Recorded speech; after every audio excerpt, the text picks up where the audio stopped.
got some stuff we want to share with you. All right. So, where are we at here? Oh, that's right. We are working on now complex post traumatic stress disorder, basically. It can make it difficult to form and maintain relationships, right? People with, we'll shorten it to CPTSD, may have a history of betrayal from people, even close to them, which can make it hard to trust others and feel safe. This can make it difficult, to form intimate connections for sure and trust, themselves and their partners. Other ways CPTSD can affect relationships includes emotional, I'd say, uh, deregulation, not regulating well, which can cause actually or enhance strain in communication and make conflicts worse. It is also difficult to share intimacy with someone else, making it hard to form these intimate connections, right, in the first place. Also, strong emotional responses can be triggered by offhand remarks. Attachment problems caused by triggers or assuming even abandonment will occur. So, one will choose even to be an avoidant. They may lack giving or receiving emotional support or even understanding. They perceive betrayal, such as, cheating or lying and breaking trust, may also suffer with reminders of post traumatic events, right? So if you go through trauma, your mind is going to go to where it's like assuming more trauma is only going to continue, also attempts to control or dominate others. Heightened triggers with definitely emotional regularity um, and vulnerability and the closeness, because of fear of rejection, right? So, feeling ignored, overlooked, or unimportant. However, with the right support and strategies, people with CPTSD can improve their relationships. No matter how damaged you think you are, it is possible and necessary for healing and ability to have a healthy partner and then, start a family. Even if you didn't have it before, as a child, you certainly can have it now. Consider uh, it feeling and being easier to accomplish. You begin to simply communicate your needs with a little help. So I got a note here because remember, I'm writing my book as I'm sharing with you. So the conclusion we've come to on it's PTSD and complex trauma. Um, it's a breed.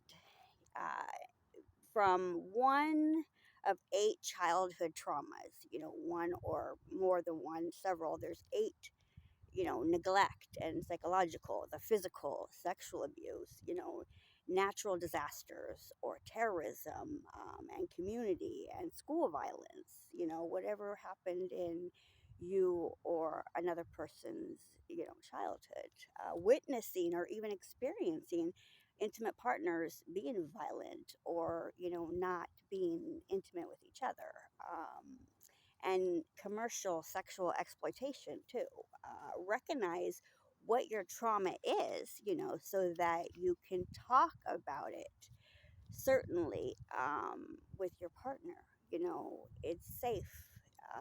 If you want it to be someone in a part of your life, you got to talk about what you've been through and even what you want and how you can recover, will come to mind, and your partner's as well.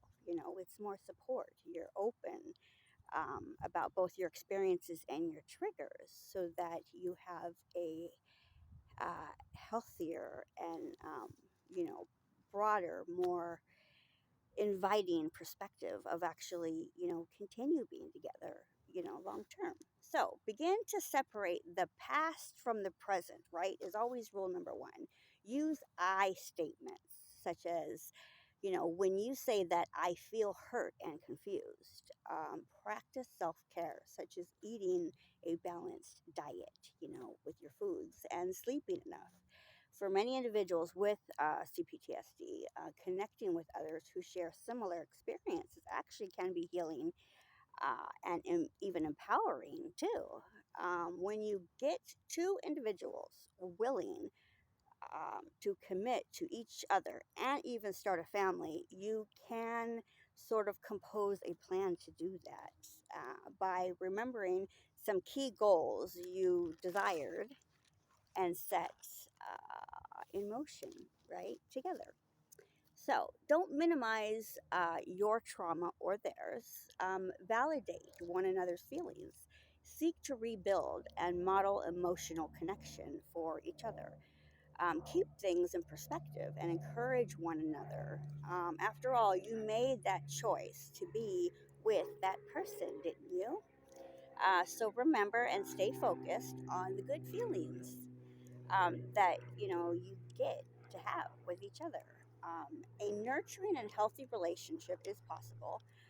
Like all relationships, it does take dedication and work, but it begins with willingness. In fact, research studies I'll share with you that many symptoms of CPTSD overlap with those of borderline personality disorders, which is like marked, um, by challenges. So in interpersonal relationships, from the beginning, so it's finding where the disconnect was so that you can heal from that. But you begin to know and learn yourself and your partner, even be able to identify and or understand, even avoid each other's triggers, right? For example, some people may find it easy to brush off a hurtful comment, and move on with their day. However, if you live with CPTSD, it may not be so simple for you. These events may trigger a strong emotional response and possibly, an outburst, even leaving your romantic partner, shocked and confused. This kind of emotional dysregulation can be stressful, right?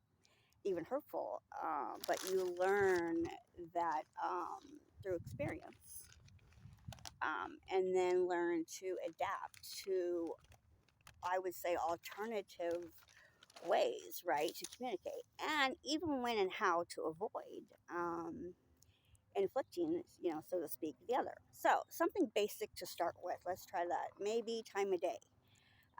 So, for example, me and my partner learned early on that he is a morning person and I am not. So, he started having his morning with time to himself and doesn't away from me, after he rises. So, giving him the space for self care and me the quiet time to keep sleeping. So, infusing compassion, right? There into the relationship versus starting a conflict. So while you may experience what looks like a symptom or a trigger, it doesn't have to be a challenge. I'm having a challenge with keeping my notebook on my lap. Um, so remember, healing is possible, is my point. So, how is a healthy family formed? In healthy family relationships, people trust and rely on each other for, support, love, affection, and warmth. Families often share common goals and work together to reach, those goals. And I'd say another example would be when children and young people begin to help their families, get the dinner table set, or dishes done so that everyone can relax. The trick is to find strengths and build from there, and you will begin to see natural growth and even bonding within your family. So some key points to remember for success is good communication, establish traditions, values, and make goals to achieve, together. Also, try new things, even connect with distant family members if that's possible. Excuse me, take some water. So, oh, be sure to stay active and laugh. I'm trying not to laugh now. Together, too. Happy families have cohesiveness, and the parents lead, by example. So, when you find out how to master conflict management and set clear expectations, um, there is no limits, because healthy families stick together, right? Now, I give you, let's say, 6 steps for the whole family to be healthy. I encourage you to make what uh, you feel like is like a little list and attach with a magnet even to your fridge so that everybody can view the family goals or to-do list on occasion, like a little reminder for each other. So number 1 would be identify free times for activities. Number 2, plan a weekly menu and prep meals. Also, plan to sit down and eat meals together. Number 3, simplify your family's schedule. Number 4 would be take baby steps, not giant leaps. Number 5 would be ask everyone in the family to do their part. They can even help or have some input with the list you guys all compose, right? So, number 6 would be live by example. When you stay connected with each other individually on a regular basis, every individual person in your family, you begin to see and feel, right? The bond forming. Every day counts. So, simple acts like, playing with your children, listening to them, and showing affection can build even resilience too. Also, parents need nurturing as well and should get it from each other and each of your children. You figure out when it's time for some self care and you give your children constructive outlets for stress and anxiety that inadvertently helps you too, right? So, at the end of the day, a family by definition is a group of 2 or more, persons related by birth or marriage or adoption, who basically, live together. Um, all such related persons are considered as, members of one family.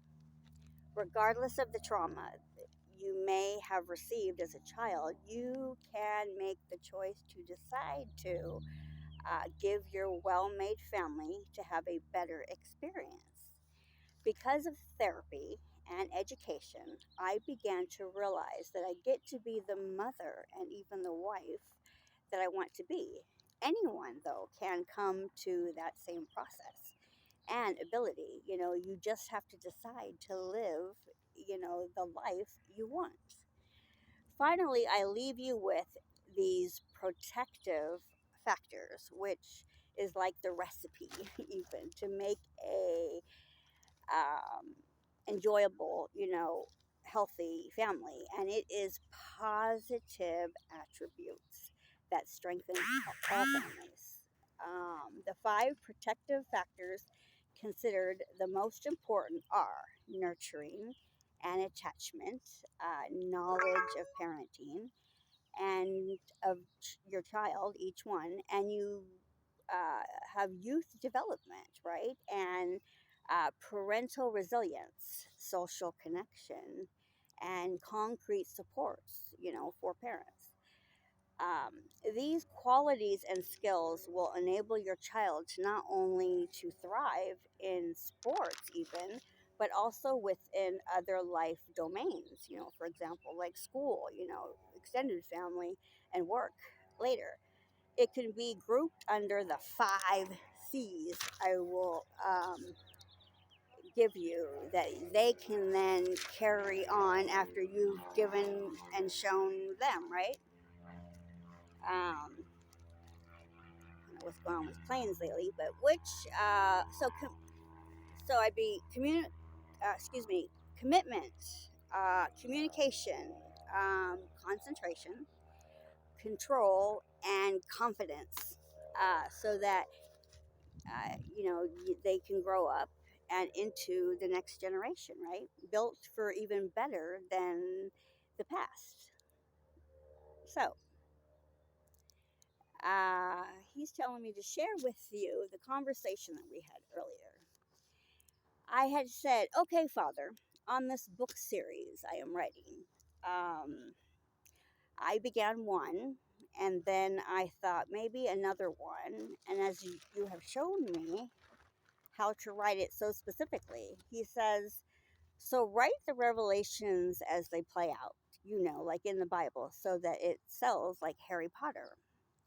I said, well, there are 66 books in the Bible, and there are 7 books in the Harry Potter series. Excuse me. Um,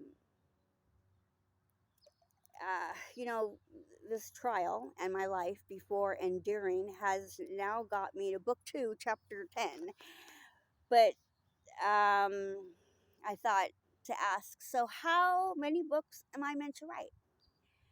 And then he highlighted the next one, book number 3, and said, one at a time, and you soon will see. He said, one thing you must never do is doubt your destiny.